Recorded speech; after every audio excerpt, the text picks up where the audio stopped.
দিনটা ছিল 2003 সালের 1 ফেব্রুয়ারি। আমেরিকার মহাকাশ গবেষণা কেন্দ্র নাসার মহাকাশযান Columbia, NASA space shuttle Columbia 15 দিনের মহাকাশ অভিযান শেষ করে পৃথিবীতে ফিরে আসছিল। গোটা বিশ্বই অপেক্ষা করছিল কলম্বিয়ার জন্য, যে যানে ছিলেন 7 জন মহাকাশচারী। তাঁদের মধ্যে অন্যতম নাম ভারতীয় বংশোদ্ভূত কল্পনা চাওলা। তাই ভারতীয়দের আলাদা কৌতূহল ছিল বছর 40-এর কল্পনাকে নিয়ে। কিন্তু উচ্ছ্বাস আচমকাই বদলে যায় বিষণ্ণতায়। মহাকাশযানটি আছড়ে পড়ার খবরে এদেশেও নেমে আসে শোকের ছায়া। তারপর 20 বছর পেরিয়ে গিয়েছে। 2 দশকে পৃথিবী বদলে গিয়েছে অনেক। মহাকাশ অভিযানে ইসরো শুরু করেছে স্বপ্নের দৌড়। একের পর এক সাফল্য পেয়েছে ইসরো, কিন্তু আজও কল্পনা রয়ে গিয়েছেন চর্চায়। তাঁর আশ্চর্য মৃত্যুর বিষাদ গাথা বারবার প্রশ্ন তুলেছে, ঠিক কি হয়েছিল সেদিন? কেন আর ফেরা হলো না কল্পনাদের? আসুন আজকের ভিডিওতে আমরা বছর 20 আগের সেই অভিশপ্ত দিনে কিভাবে কল্পনা মহাকাশে বিলীন হয়ে গিয়েছিলেন তা জানার মাধ্যমে তাঁকে স্মরণ করি। নভোচারী এই ভারতীয় কন্যার জন্ম 1962 সালের 17 মার্চ হরিয়ানার কার্নালে। সেখানকার স্কুলে পড়াশোনা, পরে পাঞ্জাব ইঞ্জিনিয়ারিং কলেজ থেকে অ্যারোনটিক্যাল ইঞ্জিনিয়ারিং শেষ করে পাড়ি দেন মার্কিন মুলুকে। সেখানে টেক্সাস বিশ্ববিদ্যালয় থেকে মাস্টার ডিগ্রি করেন। তারপর কলোরাডো বিশ্ববিদ্যালয় থেকে এরোস্পেস ইঞ্জিনিয়ারিংয়ে ডক্টরেট শেষ করে 1988 সালে যোগদান করেন নাসায়। 1991 সালে তিনি আমেরিকার সিটিজেনশিপ পেয়েছিলেন। এরপর 1994 সালে মহাকাশচারী হিসেবে নির্বাচিত হন তিনি। আর 1997 সালে প্রথমবারের জন্য মহাকাশে পাড়িও দেন। এই জন্য এক স্বপ্নের ক্যারিয়ার। কিন্তু এই উজ্জ্বল ক্যারিয়ারের উড়ান মাত্র 6 বছরেই শেষ হয়ে গিয়েছিল। 2003 সালের সেই অভিশপ্ত সফরের আগে 1997 সালে নাসার STS-87 মিশনের অংশ হিসেবে একবারই মহাকাশে গিয়েছেন কল্পনা। সেবার 376 ঘন্টা 34 মিনিট মহাশূন্যে ছিলেন তিনি। ভ্রমণ করেছিলেন 65 লক্ষ মাইল। 2000 সালে কল্পনার দ্বিতীয় মহাকাশ অভিযান হওয়ার কথা ছিল। STS-107 এর অংশ ছিলেন তিনি, কিন্তু নানান বাধায় সেই অভিযান পিছিয়ে যায়। সব মিলিয়ে কোনো না কোনো যান্ত্রিক ত্রুটির কারণে নাসা এই অভিযানটি 18 বার পিছিয়ে দেয়। শেষ পর্যন্ত তা শুরু হয় 2003 সালে, আর সেই অভিযানই হয়ে ওঠে কল্পনার শেষ অভিযান। কিন্তু মিশন সফল হয়েছিল। 6 সঙ্গীকে নিয়ে 372 ঘন্টা মহাকাশে ছিলেন কল্পনা।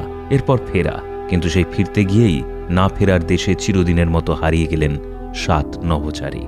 এখন চলুন ফেরা যাক 2003 সালের 1 ফেব্রুয়ারিতে। ঠিক কি হয়েছিল সেদিন? কেনেডি স্পেস সেন্টারে সকলেই অপেক্ষা করছেন। কলম্বিয়া মিশন শেষে ভালোই ভালোই ফিরে আসুক, এটাই সবার প্রার্থনা। নাসার entry flight director Leroy Cain পৃথিবীর বায়ুমণ্ডলে প্রবেশের গ্রিন সিগন্যাল দিলেন শাটল কমান্ডার রিক হাজম্যান্ডকে। তিনি ও কল্পনা ছাড়াও মহাকাশযানে ছিলেন pilot William McCool, payload commander Michael Anderson, Ilan Ramon, Laurel Clark ও ডেভিড ব্রাউন।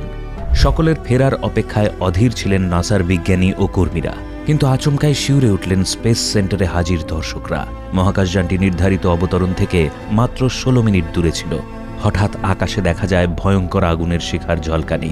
সমস্ত আশঙ্কা সত্যি করে কলম্বিয়া টুকরো টুকরো হয়ে ছড়িয়ে পড়ল, আর তার সাথে ওই 7 যাত্রীও মহাকাশযানের সঙ্গেই চিরকালের জন্য বিলীন হয়ে গেলেন। ঠিক কী কারণে এমন বিপর্যয় ঘটেছিল? ঘটনার তদন্ত শুরু হয়। পৃথিবীর বায়ুমণ্ডলে প্রবেশের আগেই মহাকাশযানটিতে ত্রুটি ধরা পড়েছিল বলে তদন্ত রিপোর্টে উল্লেখ করা হয়েছিল। রেডিও সিগন্যালও কাজ করছিল না। শব্দের চেয়ে 18 গুণ দ্রুত গতিতে ছুটতে থাকা যানটি শেষ পর্যন্ত যান্ত্রিক ত্রুটিতেই ভেঙে পড়ে। তার আগেই হারিয়ে গিয়েছিল সমস্ত যোগাযোগ। শেষবার ক্ষীণ কণ্ঠস্বর শুনতে পাওয়া গিয়েছিল ফ্লাইট ডিরেক্টরের। তারপর আর কিছুই শোনা যায়নি। কিন্তু কার দোষে এমন যান্ত্রিক গোলযোগ ঘটল যে 7টি প্রাণ এভাবে হারিয়ে গেল?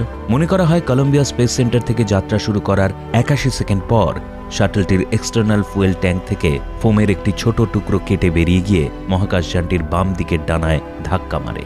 তাতে অরবিটারের ইনসুলেশন কভারের ওপর ছিদ্র হয়ে যায়। মহাকাশযানের ডানায় এই ছোট ছিদ্র হওয়ার ঘটনা নাসার কাছে কোনো নতুন বিষয় ছিল না। এর আগে নাসার বহু মিশনে এই ধরনের ঘটনা ঘটে। পরে নভোচারীরা মহাশূন্যে গিয়ে ওই ছিদ্র রিপেয়ার করে নিয়েছে। কিন্তু এবারের STS-107 মিশনে বিষয়টা গুরুতর হয়ে যায়, তাই কিছু করা যায়নি। আর সবথেকে বড় কথা, এই সমস্যার বিষয়ে নাসার কেউ কেউ শাটলটি লঞ্চ হওয়ার দিনই জানত, কিন্তু তা কল্পনাদের জানানো হয়নি। 2013 সালে, অর্থাৎ এই ঘটনার 10 বছর পরে, নাসার STS-107 মিশনের প্রোগ্রাম ম্যানেজার বেন হেল এক প্রেস বিজ্ঞপ্তিতে জানান, কলম্বিয়া মহাকাশে পাড়ি দেওয়ার কয়েক ঘন্টা পরে নাসার কাছে স্যাটেলাইট ইমেজে বাম দিকের ডানায় ছিদ্রটি ধরা পড়ে। কিন্তু তখন নাসার কন্ট্রোল রুমে বসে থাকা বিজ্ঞানীদের পক্ষে আর কিছু করা সম্ভব ছিল না। নাসা চেষ্টা করলেও লঞ্চ প্যাডে ইউটার্ন করে কলম্বিয়াকে ফেরাতে পারত না। শুধু স্যাটেলাইট ইমেজ দেখে ছিদ্রের দৈর্ঘ্য নির্ণয় করা সম্ভব ছিল না। বড় রকমের ছিদ্র থাকলে তা মেরামত করার মতো যন্ত্রপাতি কল্পনাদের কাছে ছিল না।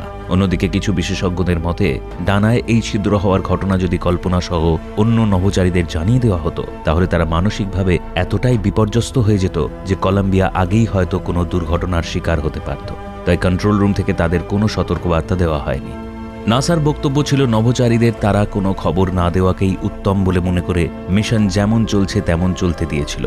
তাদের আশা ছিল যদি দুর্ঘটনা না ঘটে তাহলে কলম্বিয়া তার মিশন সফলভাবে কমপ্লিট করে সেফ ল্যান্ডিং করলেও করতে পারে। আবার কেউ কেউ মনে করেন কলম্বিয়ার দুর্ঘটনার শিকার হওয়ার জন্য নাসার বিজ্ঞানীদের বিফলতাই দায়ী। তবে শুনতে খারাপ লাগলেও এ কথা সত্যি যে একবার স্পেসশিপ আকাশে উড়ে গেলে দুর্ঘটনার আশঙ্কা থাকলে বা দুর্ঘটনার কবলে পড়লেও সেভাবে কিছু করার থাকে না। ভয়াবহ এই দুর্ঘটনার জেরে কাজ করার পদ্ধতি পরিবর্তন করতে বাধ্য হয়েছিল নাসা। প্রায় 2 বছর বন্ধ রাখতে হয়েছিল মহাকাশ অভিযান। কল্পনাকে আজও ভোলেনি মানুষ। জীবনরসে ভরপুর মানুষটি একবার বলেছিলেন তিনি মহাকাশকে এত ভালোবাসেন একদিন এই মহাকাশই তাঁকে ছিনিয়ে নেবে। কি আশ্চর্য সমাপতন! শেষ পর্যন্ত সেটাই সত্যি হয়েছিল। চিরকালের জন্য মহাশূন্যের সঙ্গেই মিশে গিয়েছে তাঁর নাম।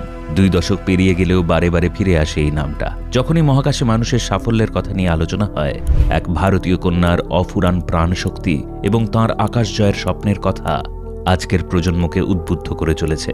তাহলে এই ছিল ভারতীয় বংশোদ্ভূত প্রথম মহিলা নভোচারীর কাহিনী। কেমন লাগলো জানান আমাদের কমেন্ট করে। আর এই ধরনের আরও ইন্টারেস্টিং ভিডিও পেতে সমৃদ্ধ বাংলা চ্যানেলটি সাবস্ক্রাইব করুন আর ভিডিওটি লাইক করতে ভুলবেন না।